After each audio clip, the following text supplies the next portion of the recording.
வணக்கம் நண்பர்களே. மிக முக்கியமான ஒரு தருணத்தில் இந்த நியூஸ் 18 டவுன் ஹால் நிகழ்ச்சியை சென்னையில் நாம் நடத்திட்டு இருக்கோம். கடந்த வாரத்தில் மேற்கு மண்டலத்திற்கான ஒரு டவுன் ஹால் நிகழ்ச்சி நடத்தியிருந்தோம்.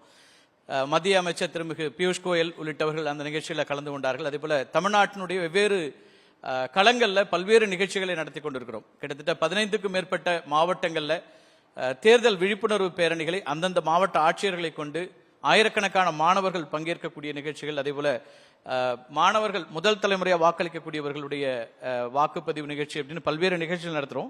இந்த அமர்வில் உங்களோடு உரையாற்றுவதில் மிகுந்த மகிழ்ச்சி சார். அரசியல் ரீதியாக நிறைய நம்ம பேச போகிறோம். ஆனால் தொடக்கத்தில் ஒரு முக்கியமான கேள்வி உங்களை பற்றி கேட்க வேண்டியது என்னன்னா, ஒரு பாரம்பரியமான குடும்பத்தை சார்ந்த ஒரு தலைவர், நீண்ட நெடிய அரசியல் அனுபவம் இருக்கிறது. நீங்கள் தொடக்கத்திலே சொன்னீங்க தமிழ் மாநில காங்கிரசினுடைய எளிமை, இந்த அம்சங்கள் தான் ரொம்ப முக்கியமாக முன்னிலைப்படுத்தக்கூடியதாக இருக்கிறது. இன்னும் ஒரு ஒரு மிகுந்த மரியாதைக்குரிய ஒரு தலைவர் அப்படிங்கிற இடத்துல இருந்து அரசியல் சார்புகளுக்கெல்லாம் அப்பாற்பட்டு அத்தனை பேரும் மதிக்கக்கூடிய ஒருத்தர். இன்றைக்கு இருக்கக்கூடிய அரசியல் சூழல்ல மிக கடுமையான வார்த்தை மோதல்கள், மிக கடுமையான தேர்தலில் எதிர்நிலையாக இருக்கக்கூடியது அப்படிங்கிற சூழல்ல உங்களுடைய அரசியலுக்கான இடம் அப்படிங்கிறது எப்படி இருக்குன்னு பாக்குறீங்க?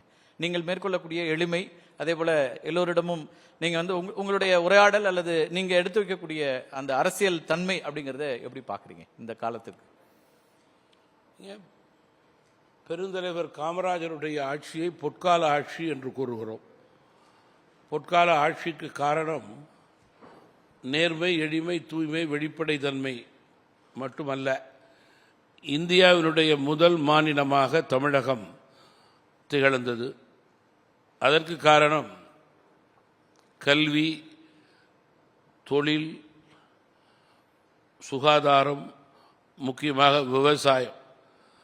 இந்த நான்கையும் முன்னிலைப்படுத்தி தமிழகத்தை முதல் மாநிலமாக கொண்டு வந்த பெருமை அவர்களுக்கு உண்டு. அந்த கால அரசியலுடைய பாரம்பரியம் தொடர வேண்டும், சிறக்க வேண்டும், வளர வேண்டும். அதன் அடிப்படையிலேயே இந்த காலத்திலும் எங்களுடைய செயல்பாடு இருக்கிறது. இன்றைக்காவது ஒரு நாள் 100% தமிழக அரசியல் என்று மட்டும் நான் சொல்ல மாட்டேன். இந்திய அரசியலிலே 100க்கு 100 பெருந்தலைவருடைய பொற்கால ஆட்சி, நேர்மை, எளிமை, தூய்மை, வெளிப்படைத்தன்மையை இந்தியா பிரதிபலிக்கும் என்று நம்புகிறேன். நீங்க தொடர்ச்சியா இப்ப ஒரு என்டிஏ கூட்டணியில, தேசிய ஜனநாயக கூட்டணியில அங்கம் வச்சுட்டு இருக்கிறீங்க. அடிப்படையில தேசிய ஜனநாயக கூட்டணியுடைய தலைவர்கள், பிரதமர் தொடங்கி அத்தனை பேரும் சொல்றது ஒரு டபுள் என்ஜின் சர்க்கார் தான் ஒரு மாநிலத்திற்கு சிறப்பாக இருக்கும் அப்படின்னு ஒரு ஆர்கியூமெண்ட்டை முன்வைக்கிறீங்க. மத்தியிலும் மாநிலத்திலும் ஒரே விதமான அல்லது ஒரே கூட்டணியில் இருக்கக்கூடிய ஆட்சி இருந்தா நிர்வாகத்திறன் இருக்கும் அப்படின்றீங்க. அப்படி பார்த்தா இந்தியாவினுடைய பல மாநிலங்கள் அப்படி நிர்வாகத்தில் பெரிதா வரல அப்படிங்கிற ஒரு கவுண்டர் ஆர்குமெண்ட் எதிரில் வைக்கிறாங்க. திமுக கூட்டணியிலேருந்து பார்க்கும்போது நீங்க ரெண்டு விதமான கேள்விகள் இருக்கு. ஒன்று, இந்த டபுள் என்ஜின் சர்க்கார் அப்படின்னு சொல்றதுல அது பொய்த்து போயிருக்கிறது. பாஜக ஆளக்கூடிய மாநிலங்களை விட தமிழ்நாடு நிறைய பேராமீட்டர்ஸ்ல மேல நிக்குது அப்படின்னா அந்த ஆர்குமெண்ட்டை எப்படி ஜஸ்டிஃபை பண்ண முடியும்னு ஒரு கேள்வி இருக்கு. அதுக்கு உங்க பதில் என்ன? மத்திய மாநில அரசுடைய இணக்கம், டபுள் இன்ஜின் சர்க்கார் என்று சொல்வதனுடைய புரிதலை வாக்காளர்கள் நன்கு புரிந்து கொள்ள வேண்டும், தெரிந்து கொள்ள வேண்டும், அறிந்து கொள்ள வேண்டும். இன்றைக்கு இந்தியாவில் இருக்கின்ற எதிரணியிலே இருக்கின்ற எதிர்கட்சிகள் எல்லாம் பல நேரங்களில் சொல்ல மாட்டேன், சில நேரங்களில் வாக்கு வங்கி அரசியலுக்காக மத்தியில் இருக்கின்ற பாஜக ஆட்சியாளர்களை எதிர்கட்சியாக பார்ப்பது கிடையாது, எதிரி கட்சியாக பார்க்கிறார்கள்.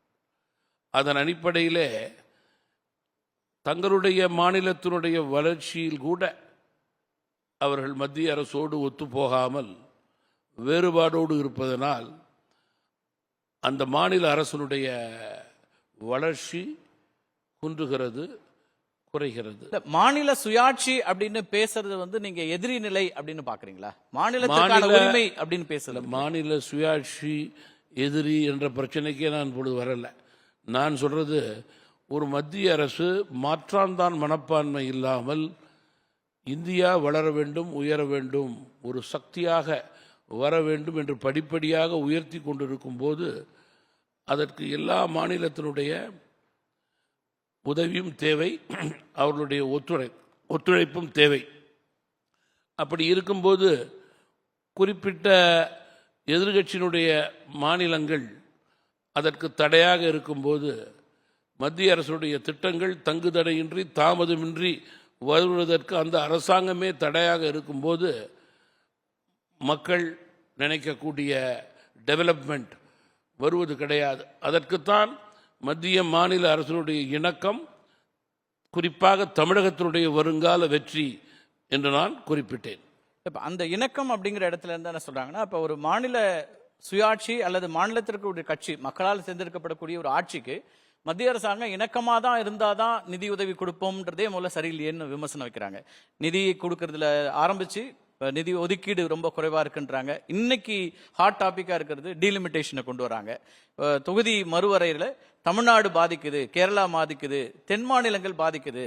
அப்ப இந்த பார்வை மாறாத போது நாங்க எப்படி அவங்களோட இணக்கமா போக முடியுங்கிற ஒரு கேள்வி வைக்கிறாங்க. தமிழகத்தினுடைய ஆளுங்கட்சிக்கு மக்களை குழப்பி குழப்பி வாக்கு வங்கி பெறுவது வழக்கமாகிவிட்டது. புரிதல் மிக அவசியமாக இருக்கிறது. ஃபார் எக்ஸாம்பிள், நீங்கள் ஃபர்ஸ்ட் கேட்டது என்ன கேட்டீங்க? ஃபர்ஸ்ட் யூ ஸ்டார்டட் மாநில சுயாட்சி. மாநில சுயாட்சி அதனுடைய தன்மை, அது பற்றியெல்லாம் நான் விரிவாக பேச விரும்பவில்லை. உங்களுக்கு மக்கள் வாக்களித்திருக்கிறார்கள், உங்களை ஆட்சி பீடத்திலே அமர வைத்திருக்கிறார்கள். மத்தியிலே வேறு கட்சியை இந்தியா அமர்த்தியிருக்கிறது, இந்திய மக்கள். அப்படி இருக்கும்போது மத்திய மாநில அரசுடைய ஓரளவுக்கான ஒத்த கருத்து தான் உங்களுடைய மாநிலத்தை மத்திய அரசுடைய திட்டங்கள் மூலம் நீங்கள் உயர்த்த முடியும், இல்லையா? மத்திய அரசு மாநில அரசிடம் எந்த விதமான ஆதிக்கமும் செய்யவில்லை. மாறாக மத்திய அரசு கேட்பதெல்லாம் மற்ற எல்லா மாநிலங்களும் பாஜக உட்பட உள்ள அனைத்து அரசியல் கட்சிகளில் உள்ள முதல்வர்கள் இருக்கும் மாநிலங்கள் எல்லாம் எந்தெந்த மத்திய அரசுடைய கோட்பாடுகளை கடைபிடிக்கிறதோ அதை நீங்கள் கடைபிடியுங்கள். வெளிப்படை தன்மையோடு முக்கியமாக செயல்படுங்கள். உங்களுக்கு நன்மை பயக்கும் என்று சொல்லும்போது எட்டிக்கு போட்டி அரசியல், வாக்கு வங்கி அரசியல், நீங்கள் வாக்களித்த மக்களே வளரக்கூடாது, மத்திய அரசோடு சண்டை போக்குவரத்து தான் முக்கியம் என்று நினைத்தால் நிச்சயமாக தமிழக மக்கள் வாக்காளர்கள் முகம் சுளிப்பார்கள். அதில் மாற்று கருத்தே இருக்க முடியாது. மாநிலத்திற்கான தேவையை கேட்கும் போது அது எப்படி அவங்களோட சண்டையிடுறதா ஆகும் அப்படின்னு கேட்கிறாங்க. மத்திய அரசாங்கிறது அனைத்து மாநிலங்களுக்கும் கொடுக்கணும் தானே, தமிழ்நாட்டிற்கான பல விஷயங்களை அவங்க நிறுத்தி வைக்கிறாங்கன்னு ஒரு குற்றச்சாட்டை இவங்க வைக்கிறாங்க, எதிர்கட்சிகள் வைக்கக்கூடிய ஒரு குற்றச்சாட்டு. ரெண்டாவது, இப்ப இந்த தொகுதி மறுவரை அப்படின்னு எடுத்துட்டீங்கன்னா அதுல பெண்கள் இடஒதுக்கீடை நாங்க எதிர்க்கல, அது அவசியம் கொடுக்கணும். ஆனா அதே நேரத்துல எங்களுடைய உரிமை பாதிக்கப்படுறதை எப்படி ஏற்க முடியுங்கிறாங்க. இப்ப அதை எப்படி எதிர்கொள்ள போறீங்க? பாஜக எதிர்ப்பு அப்படிங்கறத தொடர்ச்சியா தமிழ்நாட்டில் திமுக கூட்டணி முன்வைக்கக்கூடிய சூழல்ல நீங்க தாமரை சின்னத்திலையும் போட்டிடுறீங்க, இதை எப்படி பாக்குறீங்க? நீங்க பாராளுமன்றம்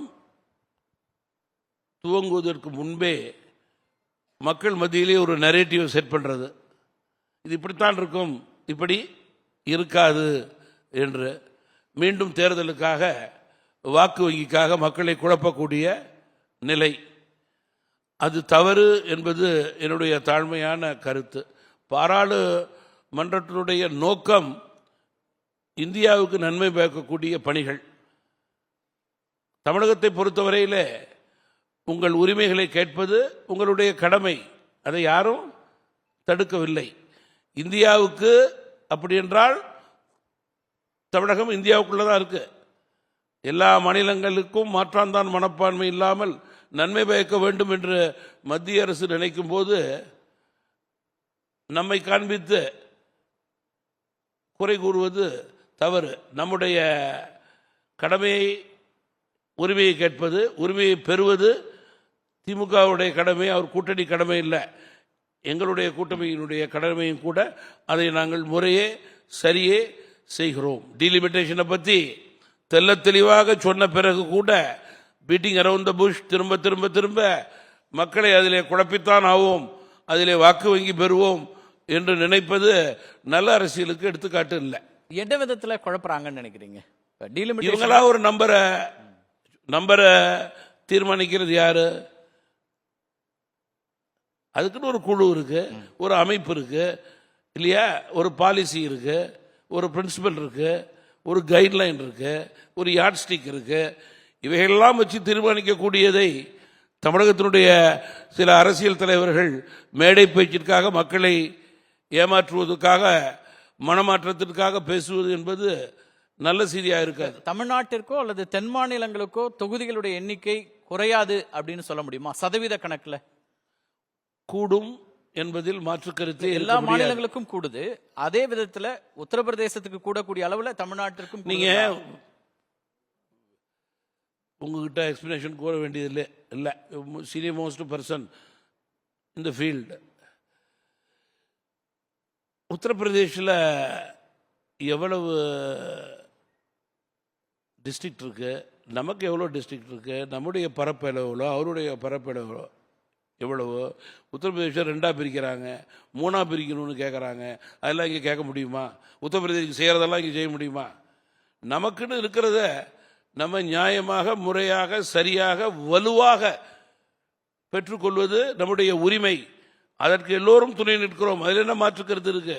எதுக்கு தவறான உதாரணங்களை கூறி மக்களை குழப்புகின்றோம்? உங்களுக்கு எனக்கும் தெரியுது, ஸ்டாட்டிஸ்டிக்ஸ் எல்லாருக்கும் தெரியணுங்கிறது எப்படி தெரியாது? திரு ப. சிதம்பரம் ஒரு ட்விட்டர் பதிவுல இதெல்லாம் குறிப்பிடுறாரு. இந்த எண்ணிக்கைகளை குறிப்பிட்டு வட மாநிலங்களுக்கான வாய்ப்பு கூடுது, பர்சன்டேஜ் அடிப்படையில் 25% அவங்களுக்கு உயருது, நமக்கு 20% குறையுது அப்படிங்கிற விமர்சனங்களை வைக்கிறதுனால அந்த கேள்வி உங்கள்கிட்ட வச்சிருந்தேன்.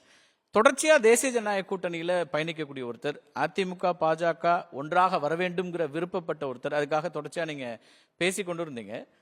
இந்த சூழல்ல இப்போது நீங்க போட்டியிடக்கூடிய 5 தொகுதிகள், அதுல தாமரை சின்னம் அப்படின்னு ஏன் அந்த முடிவுக்கு போக வேண்டிய நிலைமை நீங்கள் விரும்பினீர்களா அல்லது அதுதான் நல்லதுன்னு வந்ததா? அது 2014 நவம்பர் மாதம் மீண்டும் தமிழ் மாநில காங்கிரஸ் கட்சியை தொடங்கினேன். 2016 சட்டமன்ற தேர்தலிலே 3வது அணியாக நாங்கள் தேர்தலிலே களத்திலே நின்றோம். அன்றைக்கு சைக்கிள் சின்னம் எங்களுக்கு வேண்டும், அது ஐயா மூப்பனார் இருந்தபோது எங்களுக்கு இருந்த சின்னம் என்று தேர்தல் ஆணையத்திடம் கேட்டபோது, அன்றைக்கு பேந்தர் கட்சி என்ற கட்சி காஷ்மீரில் இருந்துச்சு. அவர்கள் எலெக்ஷன் கமிஷனோட ஒரு கேஸ் போட்டிருந்தாங்க. அதன் அடிப்படையிலே நியாயமாக எங்களுக்கு கிடைக்கவில்லை, ஏற்றுக்கொண்டோம்.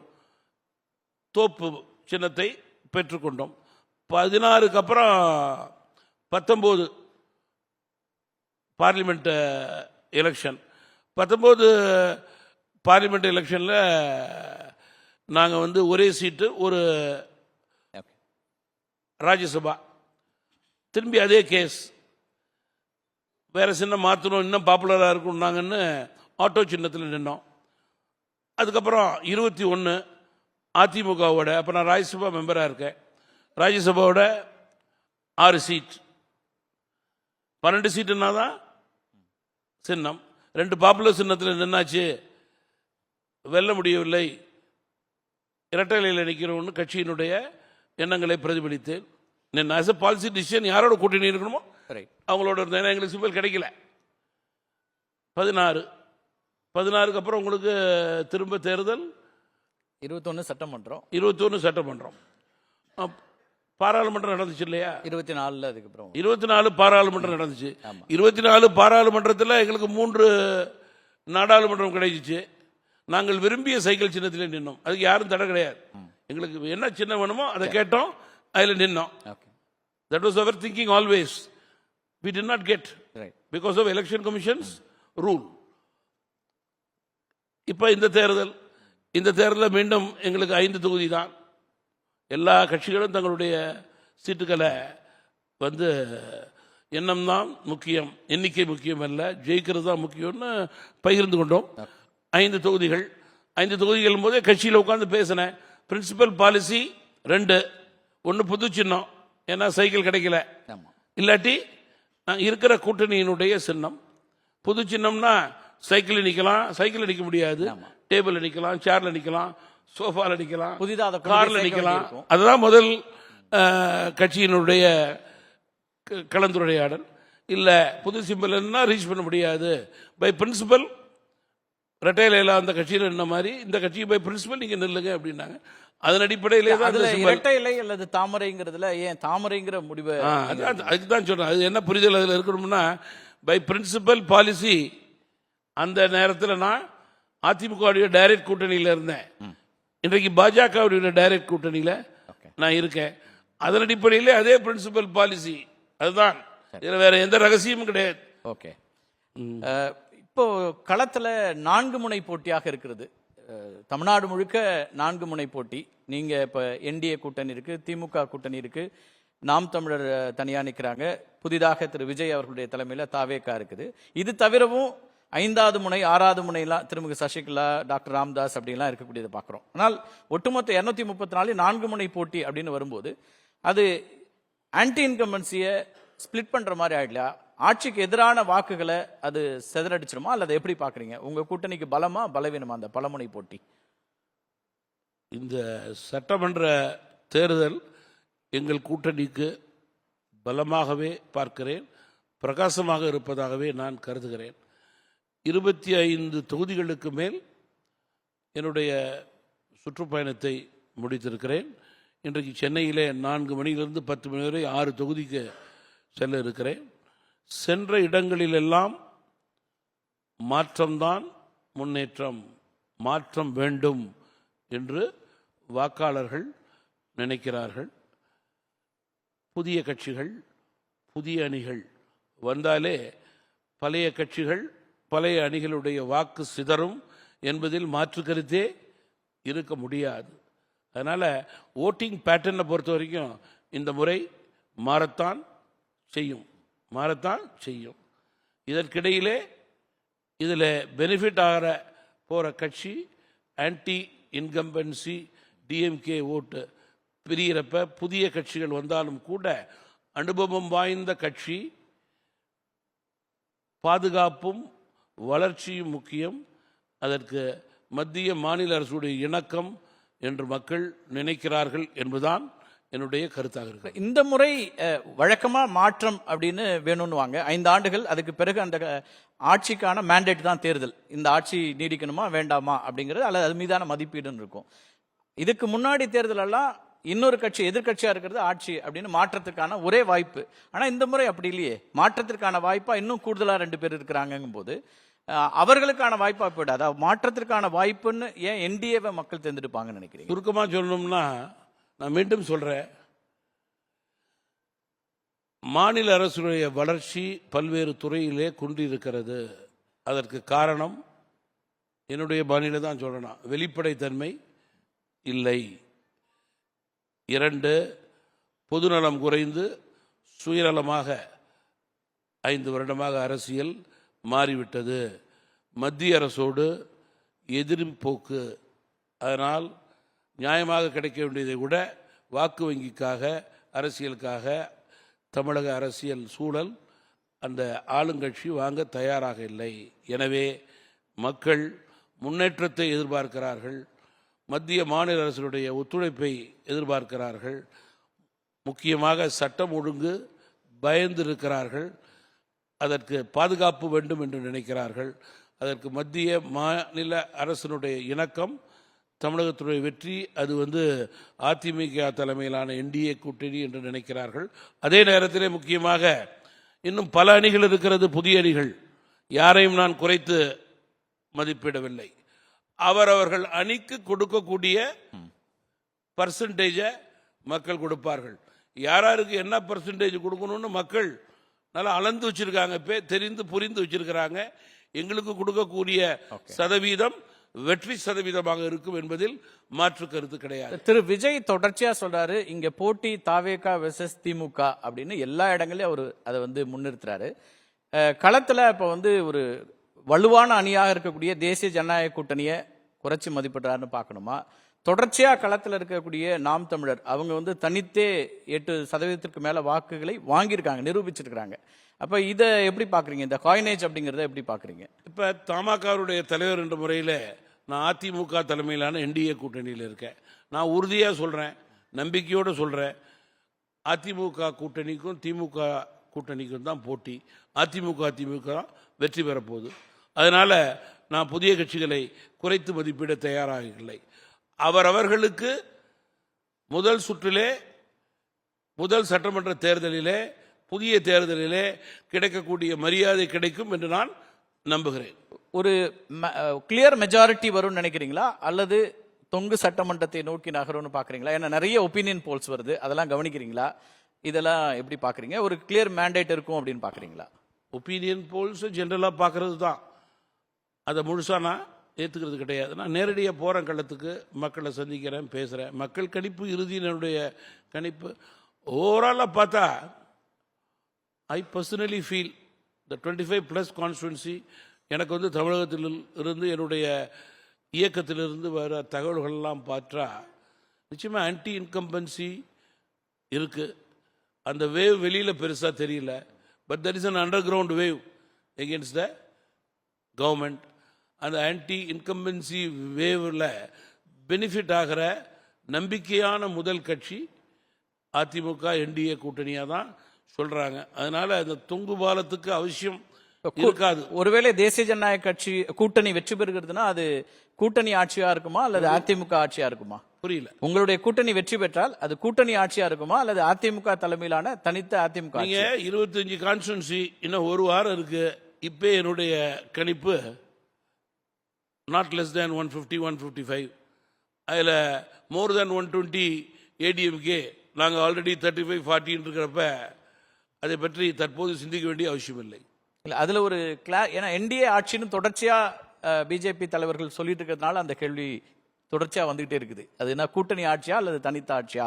ஒருவேளை கூட்டணி ஆட்சி, தனித்த ஆட்சி எல்லாம் பொதுவா ஒவ்வொரு கட்சியினுடைய தேர்தல் பரப்புரை, மக்களுடைய நம்பிக்கை பெறுவது, எண்ணிக்கை பெறுவது, அவைகளெல்லாம் உறுதிப்படுத்தக்கூடியது எண்ணிக்கை தான். அதையும் தாண்டி நான் ஏற்கனவே சொன்னது தான் உறுதியான ஸ்டேட்மெண்ட்டாக என் கண்ணுக்கு தெரியுது. ஆல்ரெடி நாங்கள் 150, 155 போகிறோங்கிறப்ப 120+ ஏடிஎம்கே, இப்போ அலையன்ஸே 30+ இருக்கும்.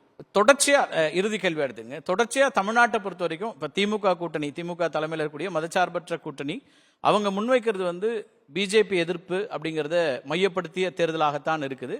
தொடர் வெற்றிகளையும் அவங்க பெறுகிறார்கள். இப்போ பிஜேபி கூட்டணி, பிஜேபி எதிர்ப்பு தான் இப்பயும் அவங்க பிரதானப்படுத்துறாங்க. இப்போ டீலிமிட்டேஷன்ல தொடங்கி தொடர்ச்சியா தமிழ்நாடு வெர்சஸ் டெல்லி அப்படின்னு வைக்கக்கூடிய இந்த வாதங்கள் இந்த முறை ஏன் எடுபடாதுன்னு நினைக்கிறீங்க? அதுதான் தொடர்ச்சியா அவங்களுக்கு வெற்றி கொடுத்துருக்குது. நீங்கள் அனைத்து தரப்பு மக்களுடைய எண்ணங்களை பிரதிபலிக்கக்கூடிய கூட்டணி தான் இந்த முறை எடுபடும். மிக முக்கியமாக தமிழகத்தினுடைய பாதுகாப்பை உறுதி செய்ய தவறிய அரசு திமுக அரசு. அதனை உறுதிப்படுத்தக்கூடிய அரசு மத்திய மாநில அரசுடைய இணக்கம். பொருளாதார ரீதியாக அனைத்து துறையிலும் தமிழகம் உயர்வதற்கான மீண்டும் ஒரு நல்ல வாய்ப்பு கிடைத்திருக்கிறது. அதை மரியாதைக்குரிய வாக்காளர் பெருமக்கள் நழுவ விடமாட்டார்கள் இந்த முறை என்று நான் நம்புகிறேன். நன்றி சார். ஒரு நாகரிக அரசியலை எப்போதும் முன்னெடுக்கக்கூடிய ஒருத்தர், தொடர்ச்சியா தேர்தல் பயணங்கள்ல இருக்கிறீங்க. உங்களுடைய கட்சிக்கும் உங்கள் கூட்டணிக்கும் வாழ்த்துக்கள். இறுதி எஜமானர்கள் வாக்காளர்கள் தான். வாக்காளர்களுடைய முடிவு என்னவாக இருக்குன்னு பொறுத்து பார்க்கலாம். இந்த நிகழ்ச்சியில் பங்கெடுத்து உங்களுடைய கருத்துக்களையும் உங்களுடைய பார்வையும் பகிர்ந்ததற்கு மிக்க நன்றி. நன்றி.